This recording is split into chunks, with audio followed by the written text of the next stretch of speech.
There's something about magic that kind of breaks everybody's shell a little bit. We have more in common than we have in difference. When people leave my show, my goal, my hope is that they leave feeling more connected to each other. Yeah, I love creating a little community out of strangers.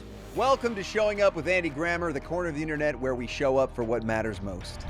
Today we have the magical Justin Willman. He is a magician, comedian, and television host best known for blending smart comedy with mind-blowing magic. The Magic Prank Show is literally my favorite show on TV right now, so beware I geek out a little too much. Get into it with Justin Willman.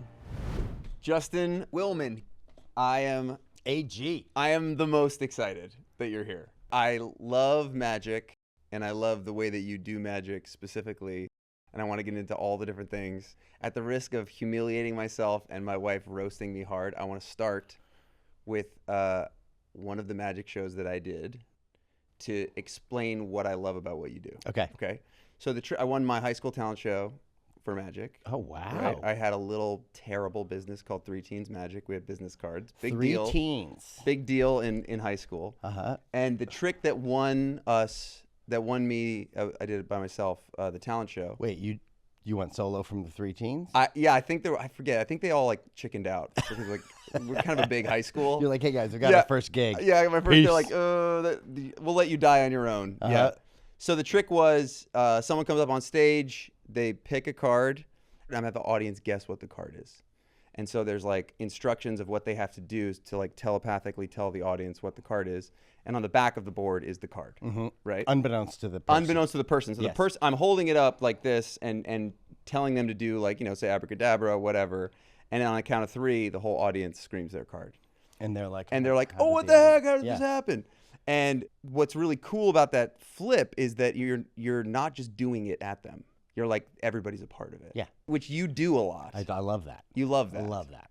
Audiences love that. Audiences love to be a part of it, Yeah. as opposed to just being like in it. And Because they don't know how they knew the card. They don't know how they're right. Yeah, exactly. Like, so it's not like the secret's totally exposed Yeah. to anybody. Yeah. So what was most interesting to me about you, outside of just my freakishly excited obsession with magic and how you do it, is, magic for humans. The way that you're doing it seems to be about building connection or leaving people feel more connected, which I don't know is always the route that everyone takes to get it across. Yeah. And that's what I try to do with my music. So I'm really interested to just pick your brain on how you got there. And I read something in your bio that you broke your arms. I broke my arms. Yeah. Riding my bike. That's the beginning. That was the beginning. I became a magician by accident. Okay. Riding my bike with rollerblades on as well. This was like maybe I was exploring a new X game event or something. Yes. Okay.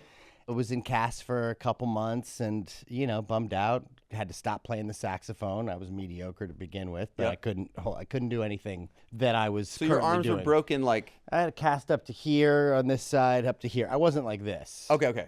You could Nobody still had to wipe me. Yes, okay, good. But when I got the cast off, my doctor kind of casually just mentioned, magic could be a good way to get your dexterity back. I think there was a magician that came to the hospital, and I was like, couldn't stop talking about him. And, learn some card tricks. Maybe it'll be good for physical therapy, know. And instead of suing him for malpractice for that suggestion, I got into it, and I just became obsessed immediately. So that's like maybe 13 years old. And I was the only kid in my junior high who did magic. So, which is rare to be the only kid in your school who does a thing, like you instantly become special. And I don't think I was special before that, just in that I wasn't the best at anything. I wasn't the tallest, the fastest, the funniest, but I was like this magic kid. Do you have, behind you is Louis Armstrong, Billy Joel, Lauryn Hill. These are like my favorite people. Yeah. Who are yours? I mean, Billy Joel. Magically. Magic. Do you have these or no? Yeah.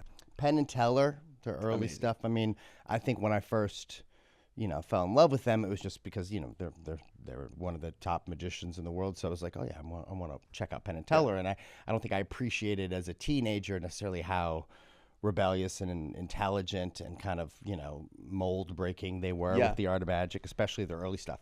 Harry Anderson, who was the star of Night Court, right? He was started as a magician. I got one of his videos one time. Yeah, he had one of the early comedy magic specials called Hello Sucker. He was kind of like a like a lovable street con vibe, Yeah. you know, the Harry the Hat, you know, Totally. 3 shell game, you know, I think he was on Cheers doing 3 shell game and these little bar bets. Yeah. But he was just so charming, you know, Yep.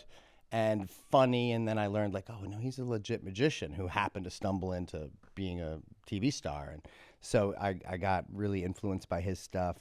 I mean, even before that, before I knew I was destined to be a funny magician, Lance Burton was a big hero with the Doves. Were there moments? This is what I love is like when I was getting started, there was a lot of like trying on different vibes. Oh yeah.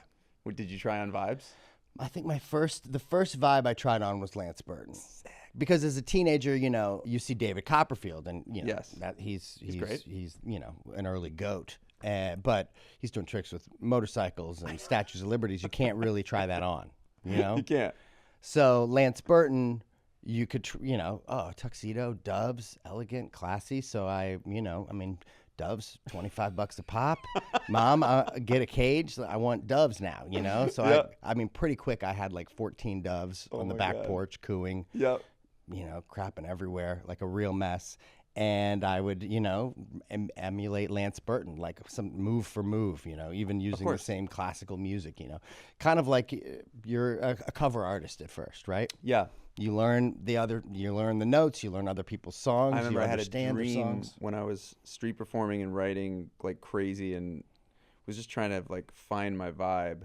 I had this dream where I was at like a campsite and I would go and set up my tent and then someone would come out and be like, I'm already here. Like Chris Martin would come out and be like, I'm already here, dude. You got to move on. I'd be like, oh shit. I'd pack up all my stuff.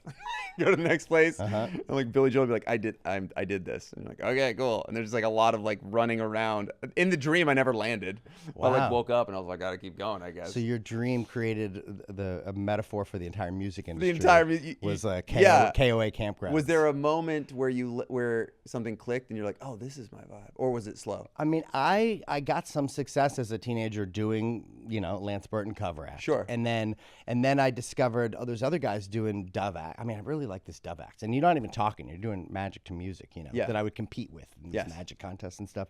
You know, these other guys. Oh great. yeah, it's like to a soundtrack and you're doing Yeah, and you're kind of, you know, it's a lot of a lot of early magic when we're getting into it and competing, you know. Yeah. You're doing magic to music. And you know, I discovered Greg Fruin, who was this like Canadian Dove magician who was doing crazy stuff, like different than Lance Burton.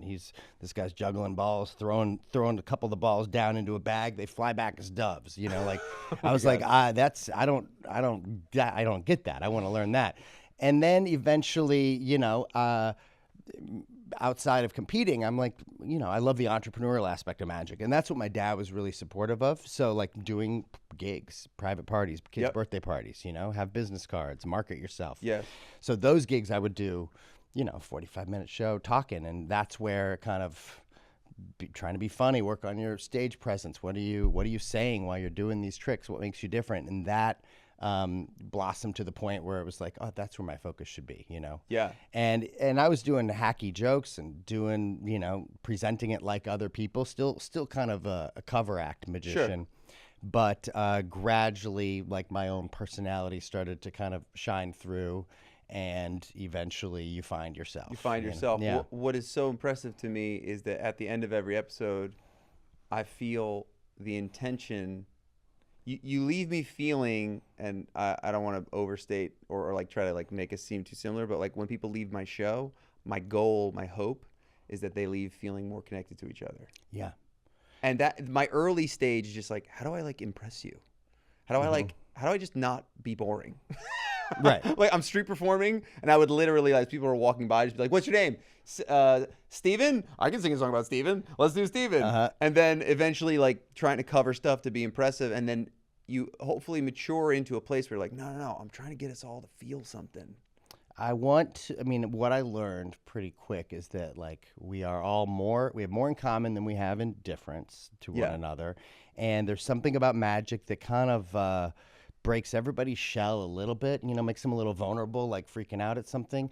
And when they're, you know, a bunch of people in the audience all kind of like freaking out at the same thing or having their minds blown or laughing at the same thing, they can't help but kind of checking in with each other like, you seeing this too? You know, that's crazy. Yeah, that's crazy. Okay. Hey, I'm Dave. You know, like totally something like that. And Yeah, I love creating a little community out of strangers, after an hour. One of the things I love about performing live is I would say maybe like the healthiest drug that I have, where I can't, I've got 2 kids, lots of things are occurring all the time. And when I walk on stage, I don't remember a time where I thought of anything except I have to deliver for everybody. And I'm just in love with what's happening here. It's like, is that the feeling that you get? Oh, I mean, yeah, absolutely. It's interesting. I love making people laugh because I know that sound, they can't control it. Like, I love making them laugh. With magic, it's, like everybody responds a little differently because some people like really just want to be amazed and they're not trying to bust me, Yeah. And then there's other people who are kind of like, I'm watching this guy's every move. And then when the trick happens, it's like, oh, damn it, he got me, like, so some people, their initial instinct is like they're annoyed that they failed because they didn't see how that crept up on them. Other people, they're like thrilled because that's what they came for. And once I've conditioned people to realize that no, it's not that kind of shit. It's not me versus you. It's like we're all in this together. Obviously, I know where this is heading, and I've got a plan, and hopefully I make it look effortless, even though there's a lot of effort going on. Tons of effort. With music, there's nothing the audience doesn't, they don't see the hours in the studio, but they see they see your fingers working up the fretboard. Like, if they're seeing a virtuoso playing the piano, they see the sweat, Yeah. But no one wants to see a magician sweat. No, it's not a good look. No. So it should look effortless. And there's that sound that everyone makes when they all are just amazed and satisfied that oh my God, it all came together. I didn't even know that was that part meant to that, and it's just kind of a respect and just a cathartic, like wow, like magic is joyful. I also think that that this life is like unbelievable. Me and my daughter, we always talk, my 8-year-old, we talk about, I told her one time, I blew her mind, that if you think about space, it goes on forever. Mm-hmm. Just as a way to remind you that, like, it's pretty weird, this place. Yeah. We can get used to it, and we can be like, oh yeah, and I do this thing, and I have a 401k, and I'm like good on Monday, Wednesday, Friday, like this is what, but like there's a unbelievable, unexplainable thing that's occurring here in life. Yeah. I love and magic those deep talks. Kind of just reminds us of that. Even though we know we're all on the trick, it does do something where it's like, there's more going on here. Yeah. The fact that you could fool me is kind of unbelievable. Yeah. When my kid was, 5 or 6, there was rarely a question of his that I didn't have an answer for. But now that he's 7, he's in first grade, he's asking bigger questions. Like, I kind of see how confusing it is to him when I'm like, we don't know. Nobody knows. I don't know. I don't know. Good question. And it's kind of like, oh, you don't know? Nobody knows. And, especially like space and all that stuff that is mind blowing to us, like that we don't think about, like just being a dad and answering these questions, like every day you're kind of having to figure out how to put into words things that you've taken for granted for 30 years. And you're kind of like, yeah, no, I forgot that I was baffled by that then, and I am still now. How do I explain to you why that's baffling? Like where do humans come from? Okay, I can, let's get into it. I could tell you this, but also it's still a miracle. We don't know. And I think that one of the greatest gifts that I think you and me share is that we operate in the space of breaking the pattern. Yeah. Like that's my job. I know that when I show up, you don't want it to be normal. Right. You want to feel something wild and beautiful and hopefully like everybody singing together, or you want me to tell a story and bring someone on stage and sing the whole crowd to them for whatever they've been going through. We get to operate outside of whatever the normal is. Yeah. And that's really so lucky. It's so lucky. So lucky. Oh my God. We get to make people's day. Yeah. Because the biggest similarity that I would say between us is that we are trying to like design situations that are top down, just hopefully really entertaining. Hopefully you're gonna have a blast. Mm-hmm. But maturing into the place where you're like, man, I want you to feel something like that you can't even really describe, that makes you feel more connected. Yes. And the process to get there is just, I mean, like so many hours with doves. Yeah. So many hours with doves, and then just like an unreasonable amount of hours with Doves. And then eventually, once I moved out of the Doves, it's like, I was doing shows at colleges, and I'm sure you probably had your college NACA days. Yes. Right? Oh, did you do NACA? Yeah. Where you're doing shows for people who didn't even know there was going to be a show. Sometimes they would do a good job promoting them, and people would show up. But other times, you show up on campus, and people are like, "Oh, yeah, no, we have no idea." And then you do a teaser. At least I would do a teaser, which is, you go around the cafeteria at lunch, and it's kind of like a mini NACA. Hey, how's it going? I'm Justin. I'm doing a show at 6 o'clock tonight in the hub. You guys want to come? And nobody has to pay to come, but it's like you're having to talk these people into.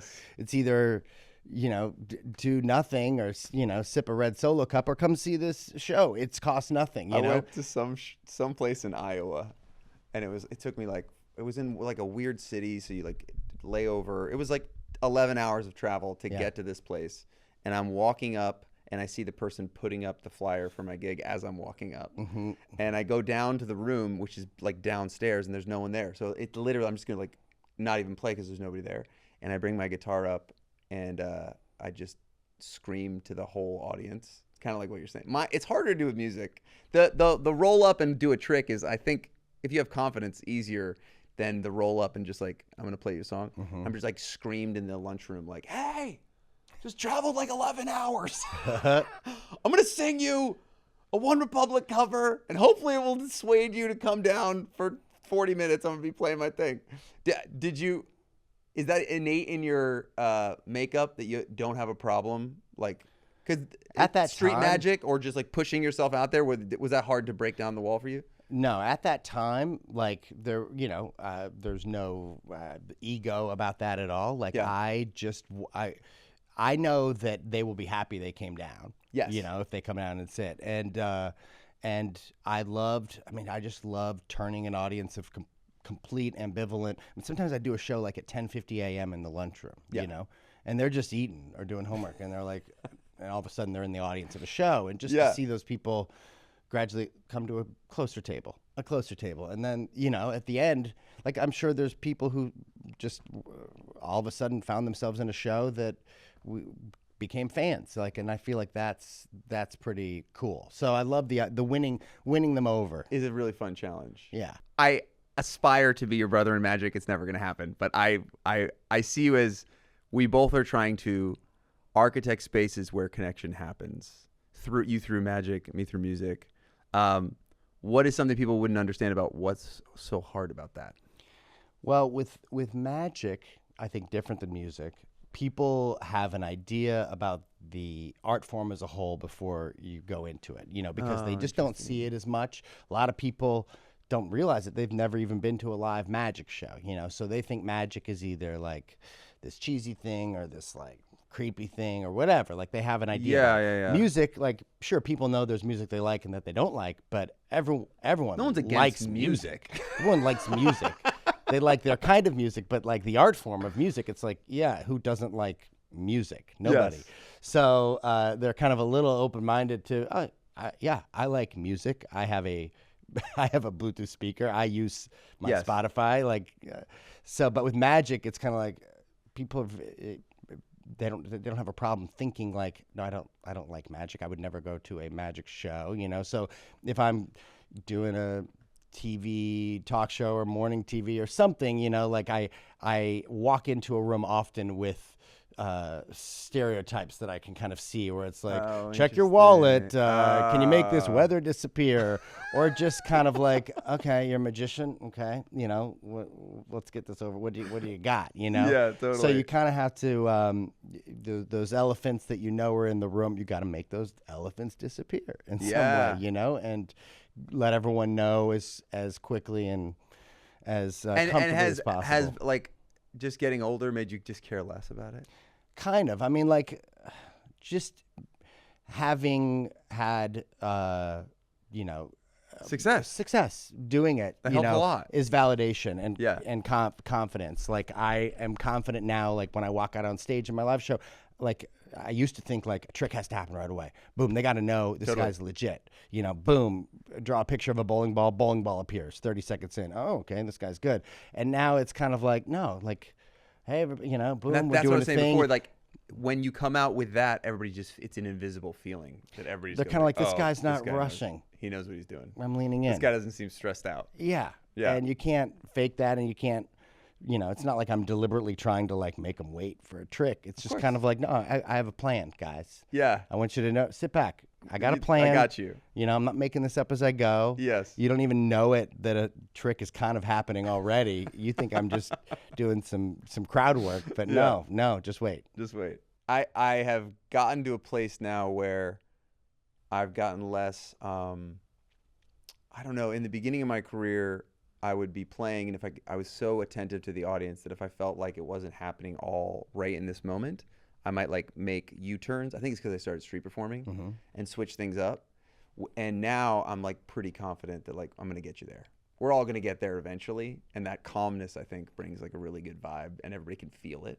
Yes. Right? The confidence. The genuine confidence. Because you start a song, it's like you're kind of committed for 3.5 minutes to this song. Yes. And if you didn't read the room and choose that right song, like most guys, you got to finish that song. But I'm sure you could a younger pivot. me would pivot. Yeah, mid song it becomes 42-year-old me goes like, the timeline is longer. This is an hour and a half.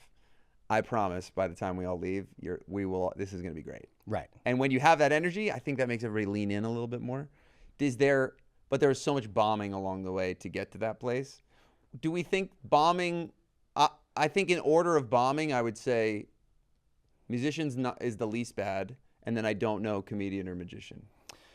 Well, and you're a comedy magician. I'm a comedy magician. If I didn't have if I was just doing comedy bombing is pretty rough. Pretty brutal. It's pretty brutal. I mean, I'm sure you've been in the audience Awful. on some rough open mic nights. But there's something that is, the audience is very clear they're not in good hands if your trick doesn't work.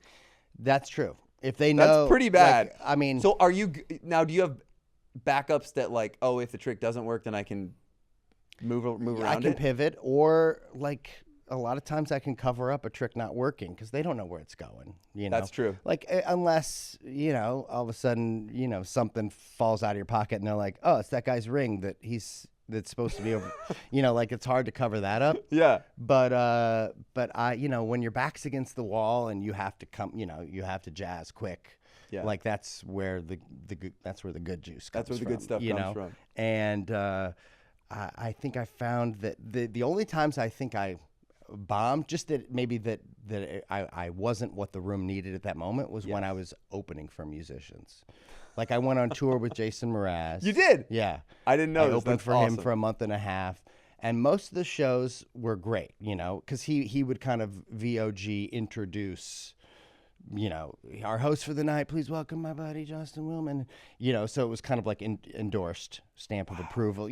And these are arenas. No, this was a club. This was a club tour. We did like the Fillmore in San Francisco. Okay. Big clubs, big clubs, big theaters. And that show in San Francisco, because I would come out like 3 or 4 times throughout the night. I would do an opening set, introduce the first band. And then instead of a band changeover, that would happen behind me while I was doing my second set. It's a great idea. And then, so it was kind of seamless. There's none of that 10 minutes down and up and down. And I remember in like the Fillmore, when I was doing my 4th set, which is right before Jason, the crowd, it's probably like 9:30, almost 10 o'clock at this point, and the crowd's kind of like, this guy again, and they're a little drunk and it's just a little late and they weren't here when they heard Jason introduce me, so they don't know that this guy's Jason's buddy. And it was just like, get off the stage, a bunch of those. Yeah, of course. And those are normally anomalies, but they're the only ones you hear, the guys, those the drunk guys who are yelling for you to leave. Maybe in our heads, that's everybody, but probably in reality, 95% of the audience is everybody's like, in. We're so stoked. Like, what's, we can't wait to see Jason, but make this quick. We're in it. But that was tough when people didn't come to see you and you're kind of thrust in front of them. That can be a little tricky. Totally. Yeah. By far, one of the cooler things of, like, there's so many things that link art together, even different forms. There's so many that carry through. One thing that's separate about music that's unbelievable is every show, people would be really pissed if you don't play the best songs of your whole career. Yeah. So, like, it's not a letdown in the least. No. It's like anger. Yeah. If you don't they play didn't know any songs. this song that you wrote 15 years ago that everybody knows, and because that is. I saw Hall & Oates at Hollywood Bowl and they didn't play Rich Girl, and I Are still you complain about crazy? it. I mean, I'm still pissed. I think you saw have a right Bon to be Iver and they didn't play I think you have a right Holocene. to be upset about And that. I'm like- Everybody has different opinions. I've definitely.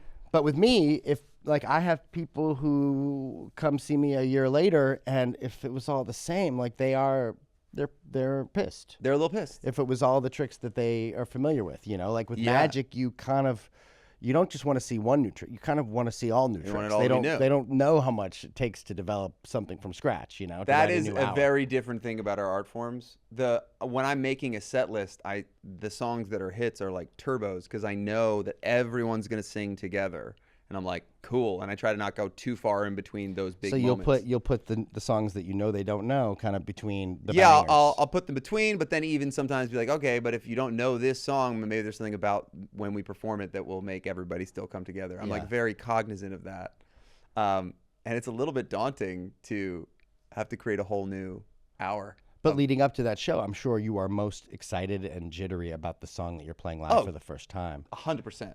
The The hit songs are like these wonderful gifts that I know every time once we start to do it, it's gonna be great. Yeah, like no one, the crowd doesn't start clapping when I go into a familiar trick. Exactly. They're It's kind different. of like, oh, I've seen this one. That's before. different. Yeah. Yeah, that's really funny. It's interesting. One of the things, taking the path to try to write music for me that has, my first single that went big was "Keep Your Head Up," which is a positive song. Mm-hmm. Or a lot of my music does that. Was there any issue with you about sitting in that, the sweetness of it? Because I've gotten over it now. Like I love that I am in the positive spaces. Like this is this podcast, my life, my fans. It's like what I love. When I was starting, I'm like, am I supposed to be sexier? It's not very edgy what I'm doing. Am I, But I'm sure like not all your songs necessarily were like, like this is a positive song. No. It just happens that those ones are the ones that yeah, that's people the needed Seinfeld the quote. most. He's like, I would tell dirty jokes. They don't work for me. Right. Right. Was there a process for you? I don't know. Are there dirty? Yeah, there are dirty magicians, right? Yeah. Oh, yeah. I mean, Amazing Jonathan was pretty edgy. Yep. Yeah. Dark at least. Uh-huh. And Penn and Teller were pretty dark. They get dark. Blood and guts and stuff. And I think with Magic for Humans, when it was finally a chance, like I was at the right place at the right time to be given a chance to make whatever I wanted. Like I think up until that point, I don't know if I knew myself well enough to know what I had to say yet, like early 30s. Until Magic for Humans. Until Magic for Humans, Yeah. like when I was married, I'd had a little life experience, I'd had some ups and downs, and I'd been around the world doing, like I felt like I had something to say, or at least some questions to pose. Like Yeah. a lot of times it was just about like just posing a question. What's up with this? Like shining a spotlight on it, or Yeah. and you don't have to have the answer, but you can maybe explore that topic or that question with, in my case, magic, and it gets people thinking, yeah, what is up with that? Wow. Thanks for making me think about that. Like Yeah. that was real, or authentic. And then I think when I started to make the show a little autobiographical, like as we were editing it, and I was like, I've got a picture of me as a kid doing that thing. Let's put that in there. And I feel like then people started to get to know me. And I think if there's anything, magicians rarely are thought of as like human, because they're so superhuman, interesting. right? Because you're doing these things that you can't explain, that nobody else can do, and it would seem like it would almost puncture the whole vibe. kind of, if you because were you human. naturally, like I do something you don't understand, you say, how did you do that? And I have to be cagey or lie, and so like it creates a separation between me and you. Yes. Even though the audience knows that's the thing. the deal. Yeah. I kind of don't want you to really tell me, but I have to ask you, how did you do that? How's that possible? Tell me. Believe me, as I'm getting ready to interview, I'm like, I have a million questions that I can't ask, so let's go. Yeah. I mean, and because you can ask them, and I could answer no, it's them, also but just not the most interesting thing. The whole, you start your special is so good too. And you go like, there's magic lovers and people who don't like it. Yes. You know. And that's, I think, I mean, just that's acknowledging the elephant in the room. You know, like some of you are here because you know what I do, and you're excited to have your minds blown, and some of you are here just because you love that person, Yes. and you're supporting their interests, you know. Yeah. But I see you, you know, and loosen up. That and is let's really get into interesting that I can't think of somebody. I'm sure there have been others, but I can't think of somebody else that's so like I've seen David Copperfield. I've seen Penn and Teller. I remember the whole David Blaine thing where he would do these. He kind of like was almost like he's like a Daniel Day-Lewis of magic or something where you're like, are you trying to make me believe you're actually an alien? Like that's like Yeah. a part of what we're doing here is like you're making me question like, oh, you actually are magic? Is Yeah, you know? what he did that was so cool is that, like, because magicians, you know, they're always gabbing, you know, just but he would just like say less. He would do the trick, and then he would shut up, and the camera would keep rolling, and he's just watching you react, and I think he's not saying anything, so you're kind of reacting more and turning to your people, and I think it made for really engaging television. Super you know, engaging, yeah. But you just like, you know, he didn't say he was an alien, but he didn't say he didn't say anything. He didn't say anything. So it's like he's kind of he's so intense, and you know, especially early young David Blaine, like with that eye contact So much that he eye would contact. do, you kind of believed that there's more than just a trick. You know? And he would always mix in these endurance stunts that were legit. You know, like it's almost like it's like two different complete skill sets. You know, that the lines would get blurred. And people wouldn't know where a trick ended and something real began, and it just was so intriguing. You know, In general, first of all, everybody go watch everything that this man has ever done. It's my favorite. The magic special, the only time that I've felt a little bit like that about you, where you made me genuinely question, are you a freak, was the zip code thing. Oh, yeah. Usually the magic that you're doing is like, oh, this is a trick. We're like having fun. That one, and then and then you took off the earpiece, which was like, oh shit. You know, I like it in Magic for Humans as well. Like I like mixing in occasionally these things that are not impossible. You know what I mean? Like, oh, totally. Like coincidences, and just, you know, having a good memory, and like It's not impossible. It's not impossible. Like mentalism too, just like mind reading and stuff. Like, yes. It's not impossible that the audience would all somehow just guess the same card, and it would be the right card, right? It's not impossible. But it's just so unlikely. But it's impossible that I would make a dove appear out of nowhere at this table. That's impossible. So you'd be like, that's impossible. It was amazing, but where was the dove? You know, Everybody like, go watch a special. He does a thing where he asks people their zip code and then tells them the exact town that it's in. And he does it so consistently that it'll really throw you off. The college the NACA days helped. The NACA days. Yes, totally. Yeah. And then one of the reasons you've been on my mind is because I would say for the last month, I would say at least every day we watch the Magic Prank Show. Really? It's my family. It's like a good thing to watch. My kids love it. Anybody that comes over, I get cooler by showing them this show. Wow. Yeah. So we love it. It sounds like something that a bunch of people got like high and be like, what do we did this? Yeah. How did it actually come about?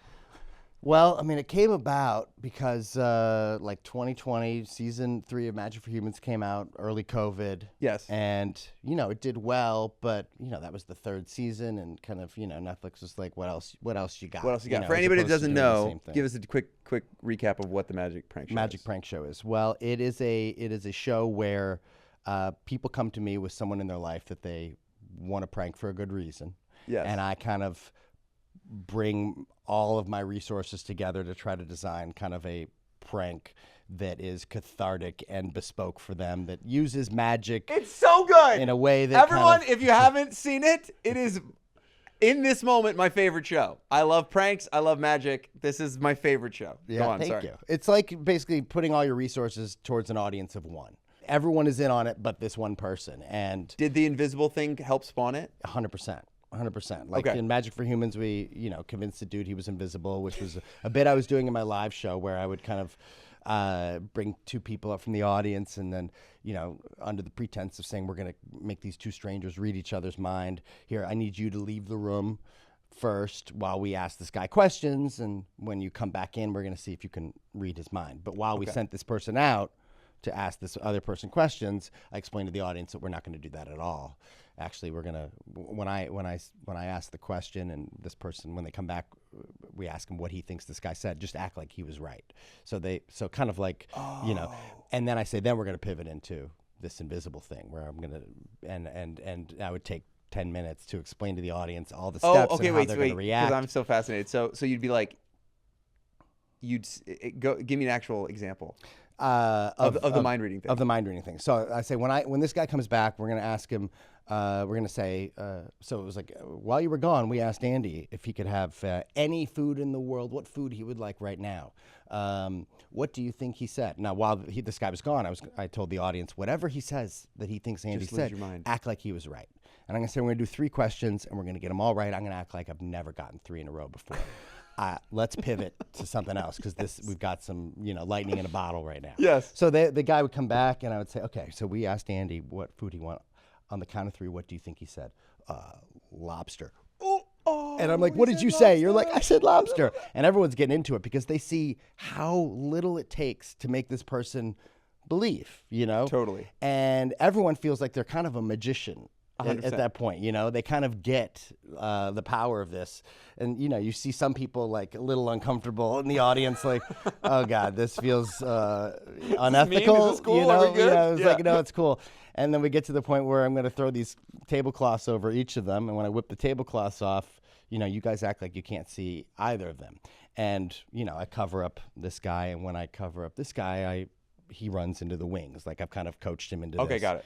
And then I rip the tablecloths off, and the audience acts like they're both gone. Now, the guy who's just still sitting there, who's not in on this at all, looks over and sees an empty chair and sees the audience freaking out and is kind of like, what? Yes. So there's no real magic happening, but the crowd gets so hyped, they love it because they're seeing, for the most part, I would say 90% of the people who would be this invisible guy really would believe it, and then would like after the bit's over and they're back, be like, I couldn't see you. Sometimes people don't understand how much they would believe it. 100%. They think like, oh, I would know. Yes. And I've had pranks done. I love to prank my friends all the time. Yeah. I'm like big into that. And I've had one time on my birthday, my old manager hired an actor. So like I was getting picked up from the airport, and he said this guy came up at the airport just like, I just need a ride to this place. Can you take me? And I'm like, okay, I can take you. And now he's in the back and he gets a phone call, an intense phone call. And then he's like, no, I'm working with these new guys now. And he's got like a bag. And when you're actually in it and you're not expecting it at all, it's not that hard to go like, I'm invisible. I think I might be invisible. Right. Because, and also you got primed by like, hold on, how did this guy read my mind? Once, twice, 3 times. It's like, you're kind of like, there is something more at play here. Here. Today's a strange day. Yeah. So in terms of the prank show, like magic is very much like a prank in that there's like this setup, and there's in my case, like I just love pranks that something impossible or implausible happens. Like is like, are you guys seeing it's kind of a match made in heaven because you're pranking them with all this artillery. It's unfair. And then one of my favorite parts is like it's almost like we're let into the jam. What's sessions. your favorite prank? I'm really impressed with the ghost one. The ghost one, to me, clearly the ghost and the time travel are unbelievable. The ghost one is almost more unbelievable because that would be really hard to actually. So if you haven't seen, first of all, I will personally be offended if everyone doesn't go watch this show. You have to go watch everything this man has done, specifically the Magic Prank Show. So what do you explain the ghost? The ghost. So one. the ghost is so one, good. So this girl, and I put like a thing out on Facebook, and we had a thing on Craigslist, like just trying to get some submissions. And this girl reached out. She says that her mom is a serial ghoster. Like just she'll even, they're not too far in age. They're 18, 19 years apart, and she, and they're both, the daughter's an adult in her, late 20s, and she would maybe try to set her mom up with different guys, and that she would go on one date and never call them back, and she feels like her mom's not going to find love. So she wanted me to show her mom how it feels to be ghosted, and even before we got that request, I just like the idea, like just ghosting the ghoster, just kind of like as a title, great as a term. title for a trick. It just It's sounds, great. it's kind of in the zeitgeist, Yep. and there's a lot to work with there, ghosts and paranormal. So it was like, what is the bit? And then when we found out that her mom like does believe in ghosts, that there was like a medium in their family and stuff, we kind of went all in. So anyway, we get set up on a date. So much about great pranks is you like have to be aware of what's in front of you. Yes. And then just like jumping into And what's there. that take the gifts. Take you the know? gifts, yes, You know, okay, go leave on. room for God. Yes. You know, you get those. You get the good juice that you couldn't. That you can't write. You can't write it. Exactly. And so we set her up on a date with me, and over the course of this date, like we kind of start to hit it off because I unfairly know all Everything about about her. her, yeah. And I've got the daughter in my ear, you know, and so I'm trying to create these coincidences while also gradually planting seeds that don't make sense at the time, like, oh, it's cold in here, or like that waiter wasn't even looking at me, you know. Yeah. A maitre d' takes a picture of us as a souvenir picture. So and- this to me though is like some CIA magic. Uh-huh. Like when you're in the moment, how many cracks at this you got? we did it to 2 different Oh, you did? marks twice, Okay, great. but and That's still not that many. no. With And how many it's- things can and go we're wrong? working for months, you know, like Yeah, there's there's so a many lot things of that could stress. go wrong, Yeah. and there's all these hidden cameras, and we're shooting in LA, and people are already But you like it. suspicious. I like that. When you get in there, Pressure. you kind of like the Yeah, you know, like that prank and like the AI robot prank. you Yes, know, when but I wait, was finish it in for everybody. Yeah, so at some point I act like my ex just walked in, right? And we're already, you know, we're hitting it off, and she's like, I'm enjoying myself, and Yeah. my daughter's like, she really likes it, and I'm like, my ex just walked in, and Tia, the girl that I was on the date with, was like, who, where, oh, over there. She's like, there's nobody over there. I'm like, hold on. And then I pull out a tablecloth from my backpack and I cover myself up with it. And I kind of, it's like a white sheet. I look like a Yeah. ghost, you know, like, and she's like, what? And then it starts to get, at that point it starts to get weird. She's like, what's going on? This guy's a weirdo. What's going on? And then I take the sheet and I hold it like a cape and I run, jump off a table and I vanish. And she's like, what the is going on?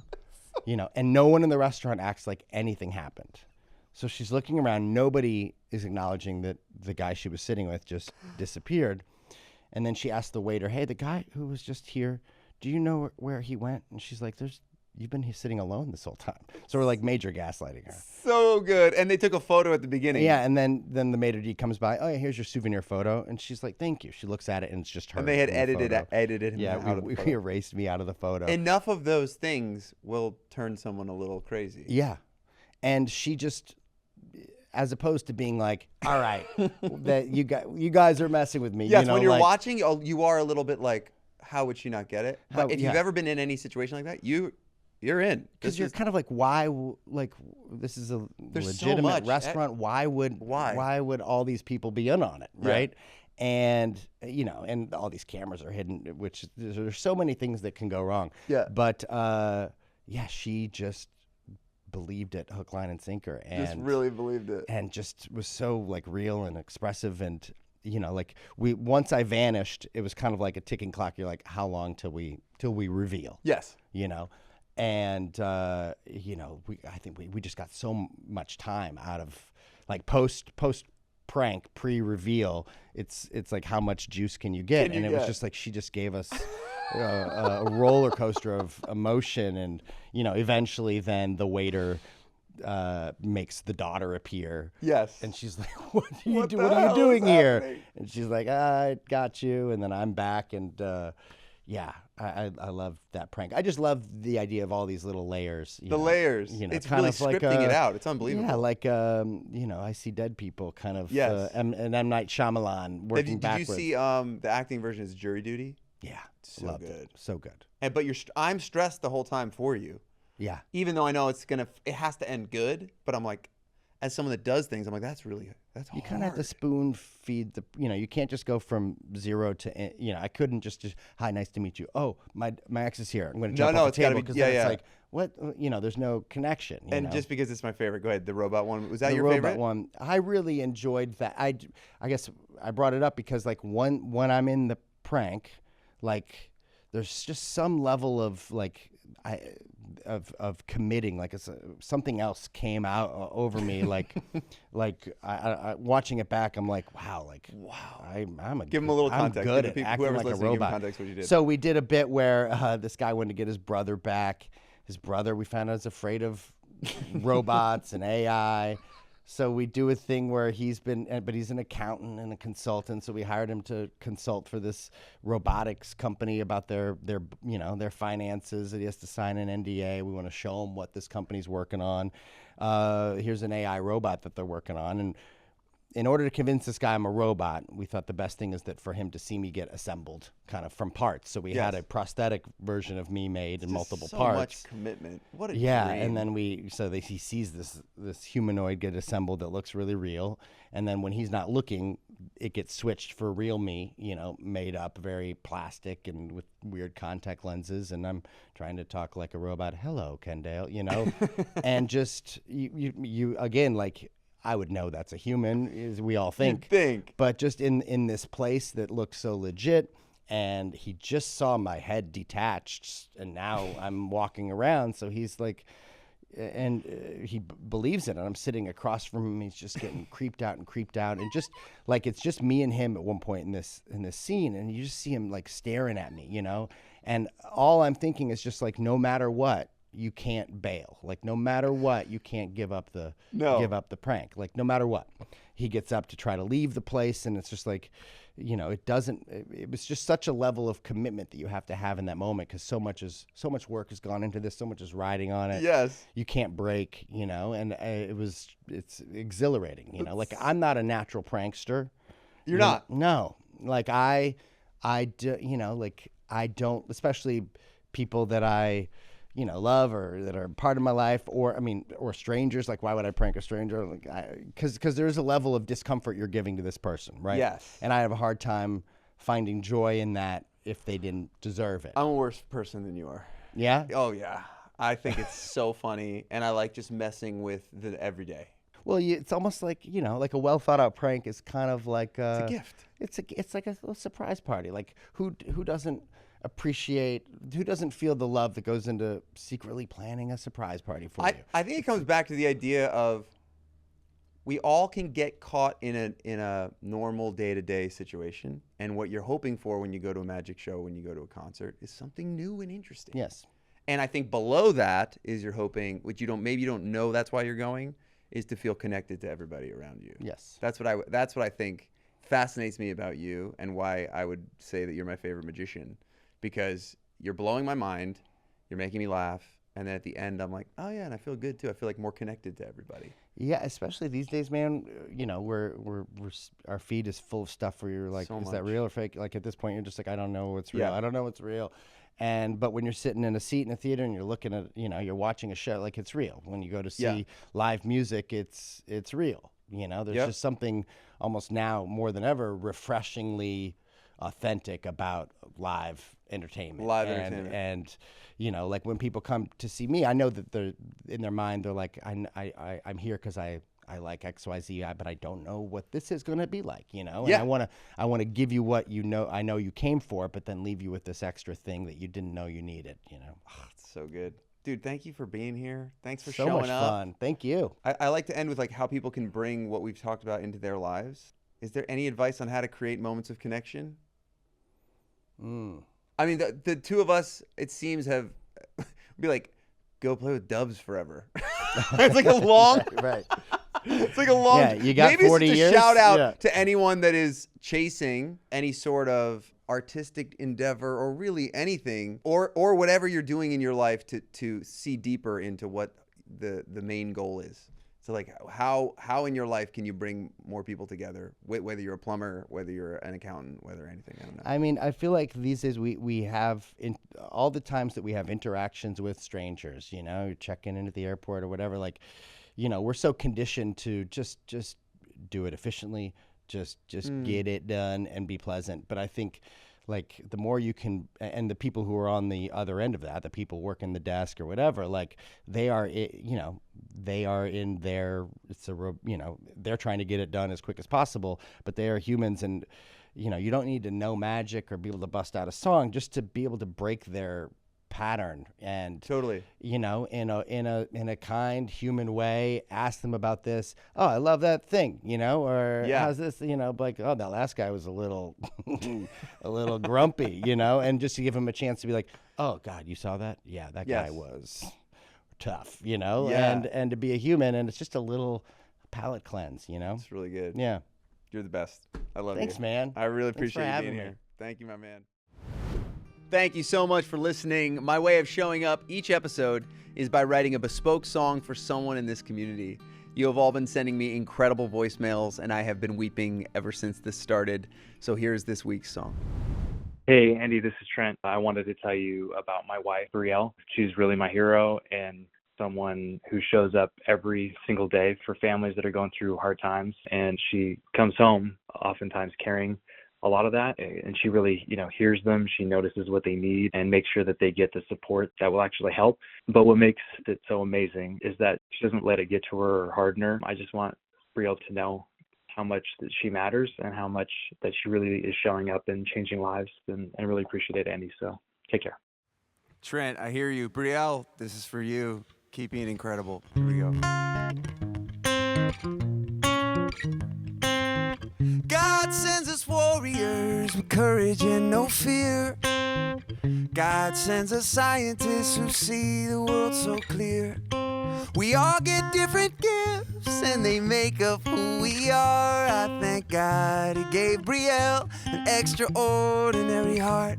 I thank God He gave Brielle an extraordinary heart. An extraordinary, ordinary, an extraordinary, an extraordinary heart. An extraordinary, ordinary, an extraordinary heart. Keep being incredible. I love you guys. Thank you so much for showing up for us. If you want to be a part of the community we're building here and you want to support the show, please go follow me, Andy Grammer, on YouTube and Showing Up with Andy on socials. I've invited all of you to leave a voicemail nominating someone who's shown up for you, shown up for their community, or just needs a little pick-me-up, and I will select a voicemail and write a song for every single episode. To leave a voicemail, call 917-540-0849. Thank you so much. I love you all so much. Keep showing up.